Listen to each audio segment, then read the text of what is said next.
শুরু হয়েছে জুলাই অভ্যুত্থানের সময়ে হত্যাকাণ্ডের ঘটনায় করা মানবতাবিরোধী অপরাধের মামলায় ক্ষমতাচ্যুত শেখ হাসিনা সহ ৩ জনের বিরুদ্ধে অভিযোগ গঠনের শুনানি। ট্রাইব্যুনালের চেয়ারম্যান বিচারপতি মোহাম্মদ গোলাম মর্তুজা মজুমদারের নেতৃত্বাধীন আন্তর্জাতিক অপরাধ ট্রাইব্যুনালের ৩ সদস্যের বিচারিক প্যানেলে এ শুনানি চলছে।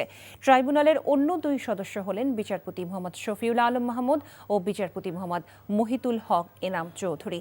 ২ আসামিকে ট্রাইব্যুনালে হাজির করা হয়েছে। তারা হলেন সাবেক স্বরাষ্ট্রমন্ত্রী আসাদুজ্জামান খান কামাল ও সাবেক পুলিশ প্রধান চৌধুরী আবদুল্লাহ আল মামুন।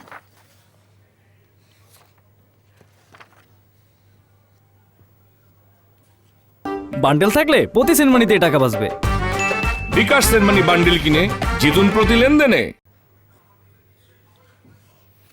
শেখ হাসিনা সহ ৩ জনের বিরুদ্ধে অভিযোগ গঠনের শুনানি সম্প্রচার করছে বিটিভি। আমরা সরাসরি চলে যাচ্ছি শুনানিতে। থানার অংশবিশেষ ঘটনার তারিখ 14 জুলাই থেকে 5 আগস্ট দুপুর 2:30 ঘটিকা পর্যন্ত। অপরাধের ধরন মার্ডার,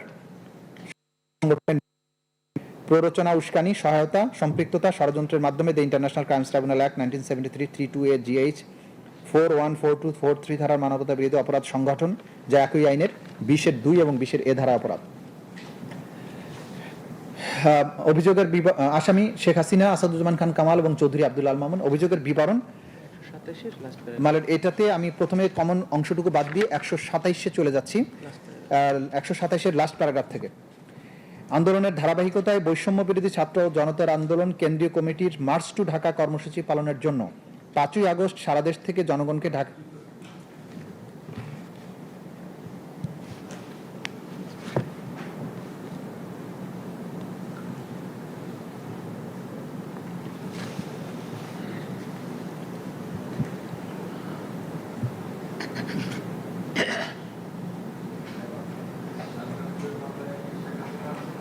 না, ওখানেও নেই। ওইখানে আমরা স্প্লিট করে তাকে শুধু এখানে নিয়ে আসছি।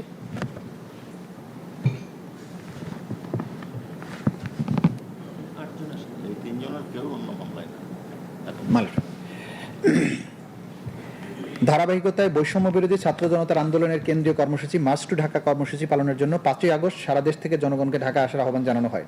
স্বাধীনতা পরবর্তী সময়ে বাংলাদেশের মানুষের মনে যে বৈষম্যহীন সমাজ প্রতিষ্ঠার স্বপ্ন জন্মেছিল তা বাস্তবায়নে গণতন্ত্র প্রতিষ্ঠার উদ্দেশ্যে মার্চ টু ঢাকা কর্মসূচি পালনের উদ্দেশ্যে প্রতিটি অঞ্চল শান্তিপ্রিয় মুক্তিকামী মানুষ 5 আগস্ট ঢাকা অভিমুখে রওনা দেন। শেখ হাসিনা, আসাদুজ্জামান খান কামাল, চৌধুরী আবদুল্লাহ আল মামুনের ষড়যন্ত্রমূলক পরিকল্পনা ও নির্দেশনার আলোকে আন্দোলনকে দমন করার সর্বাত্মক প্রচেষ্টার অংশ হিসেবে প্রাণঘাতী অস্ত্র ব্যবহার করে গুলি করার যে নির্দেশনা দেয়া হয় তা বাস্তবায়নে ঢাকার বিভিন্ন প্রবেশ মুখের ন্যায় ঢাকা মেডিকেল কলেজ হাসপাতাল সংলগ্ন চানখারপুল এবং তার আশেপাশের এলাকায় প্রাণঘাতী অস্ত্র, চাইনিজ রাইফেল সহ অস্ত্রশস্ত্রে সজ্জিত পুলিশ বাহিনীর 40-45 জন সদস্য মোতায়েন করা হয় 5 আগস্ট সকাল থেকে।